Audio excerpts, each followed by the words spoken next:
My snowboarding is a battle, a constant test for life. Things that come too easily are simply not interesting to me.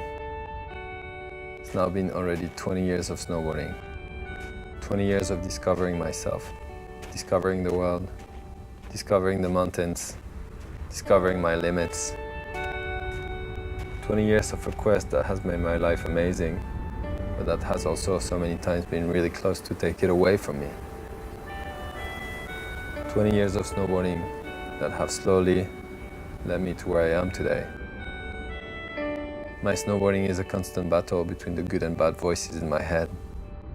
One that reminds me of all these incredible sessions, and the other one which tells me this could be my last.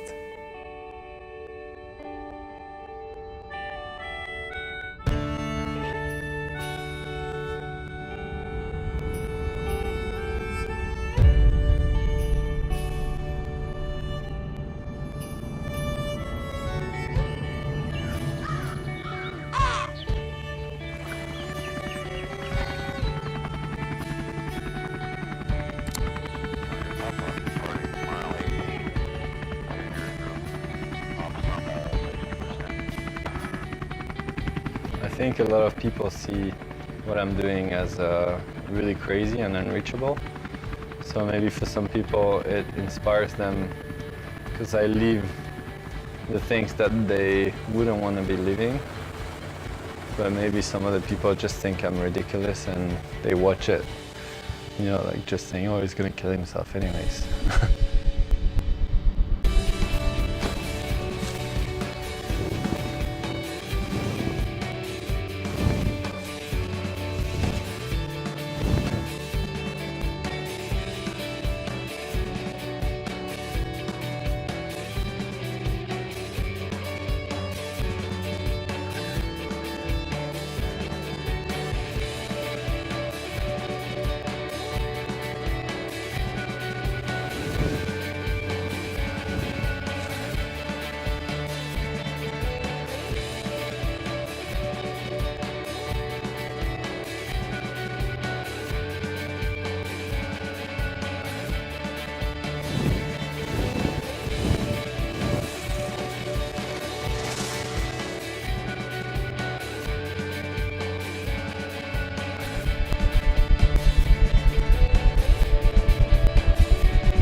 Living the dream has a price, and that's listening to the voice that keeps me alive.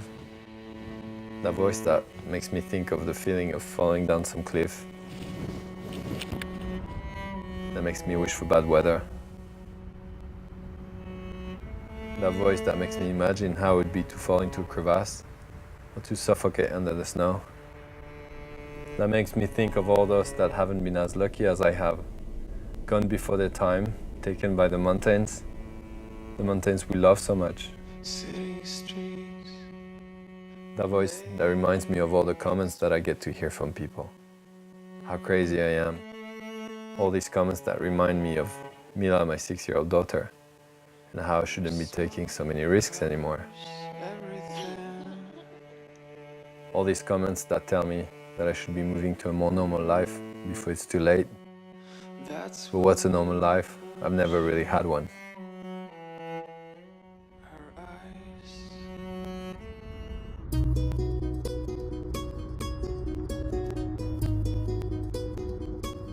This war between the voices in my head is perhaps what gives me the inspiration. The inspiration that takes me to new places.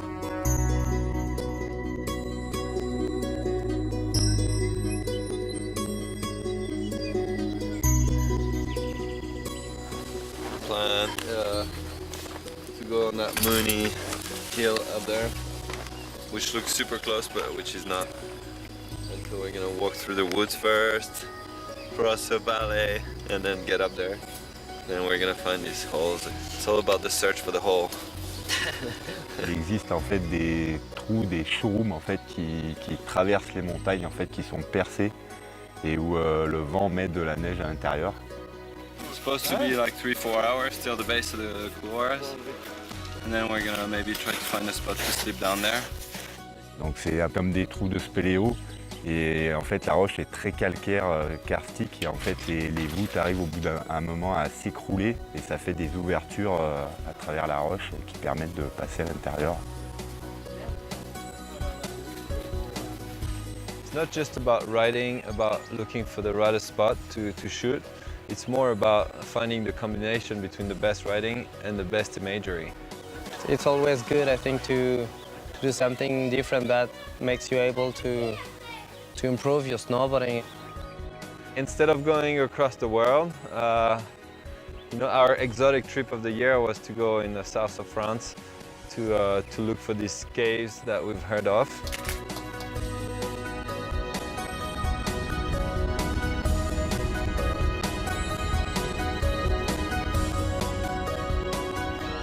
It's unbelievable. It's like plus 20 outside and the snow is still cold here. Like, it's so hard to believe that everything has been filled up by the wind.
Every noise, every little sign in the snow, in the skies, in the air, remind me that I know how to do this. Everything is becoming clearer and more familiar. and I finally start to feel like I belong here. Very much like this feeling we all have when we walk. We don't think of falling. It's as natural as that for me when I'm riding.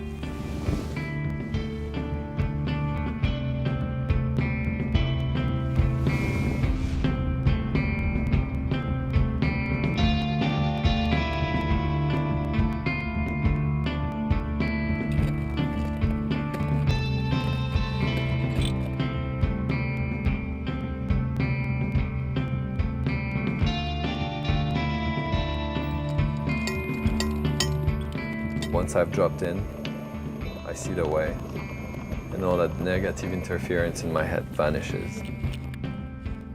Every decision becomes simple. I can feel every turn, every bump, every drop.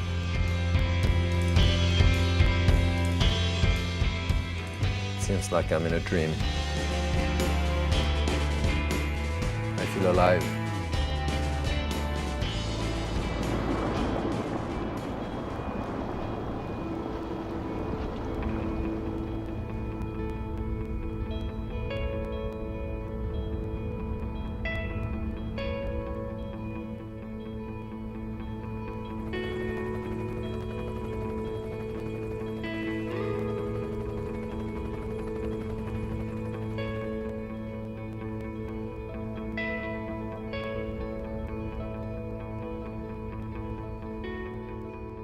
What we do is the combination of all the experience we've had in our lives. All the climbing, all the snowboarding, everything comes together at one point. And Sam, for example, has been a mountaineer his whole life.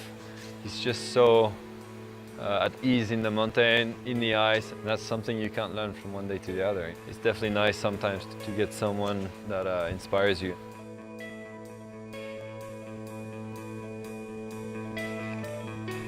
With Xavier, it's working really well together. We don't need to speak too much. We fly up to a zone, we scope the lines, and it's always rotating really fluid, and that's why we get shots in half a day.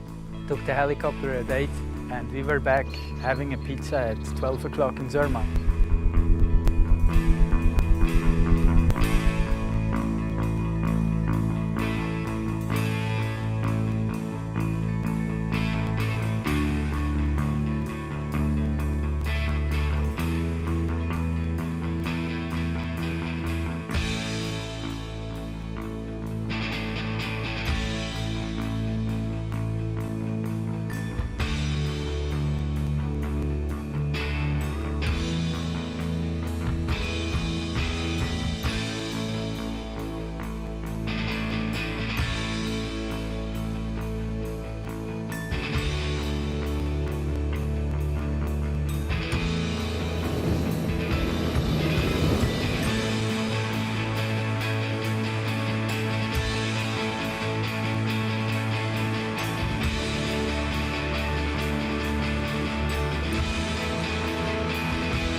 Snowboarding is, is a tool of power before everything else, I think. Just taking a piece of wood, seeing a mountain and just slide down on the most natural way. All it takes is one idea and you realize that there's so much to discover still and so many ways to approach the mountain, so many ways to ride, so many terrains to ride in the world that, as long as I'll be motivated, there will be stuff to do.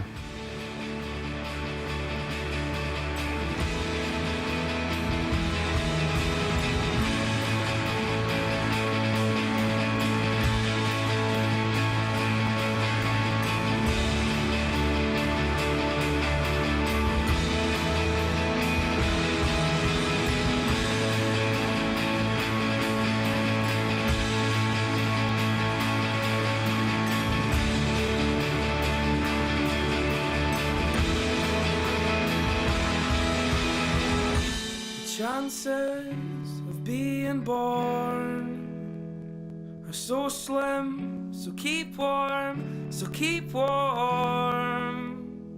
and take some heart in being born and quite so young. You can learn to talk and learn to walk in your own time. You're so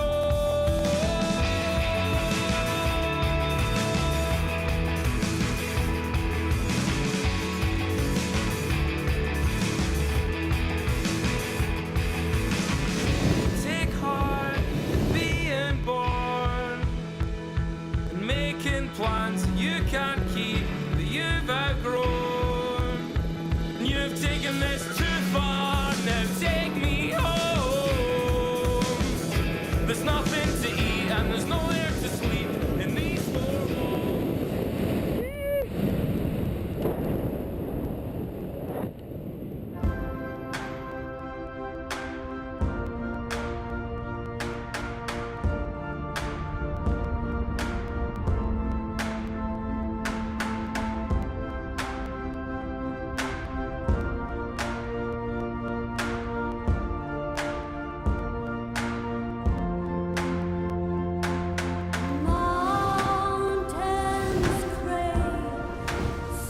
Every time it's the same. That battle between the good and bad voice. Every time that same fight between my brain and my feelings. And every time I'll have that precious certainty that snowboarding is my reason to leave.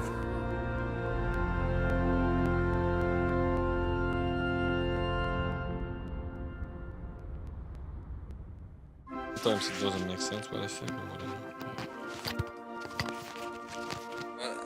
What does your dad do? Snowboarding. Is he a good snowboarder or is he rubbish? Rubbish.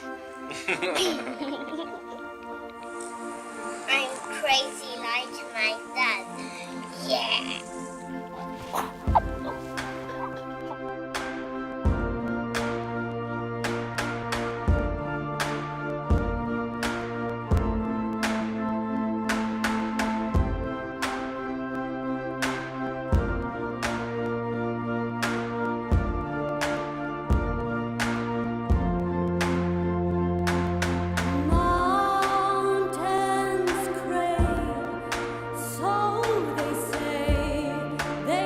Okay, so how does it work?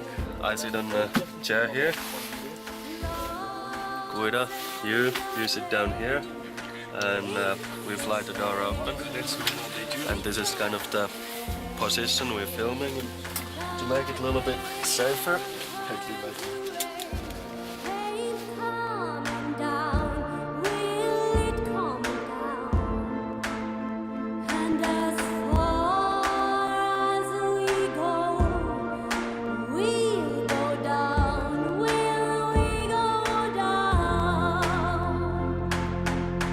Yo, book time! There you go.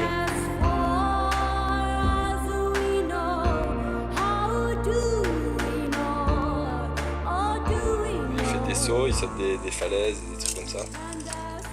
Il saute des maisons.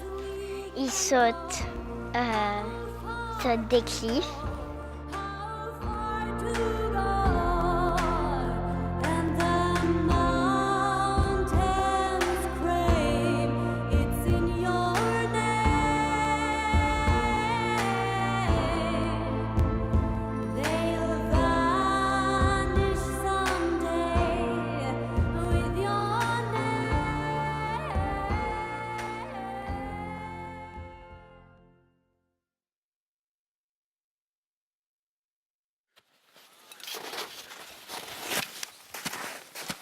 How steep is this slope?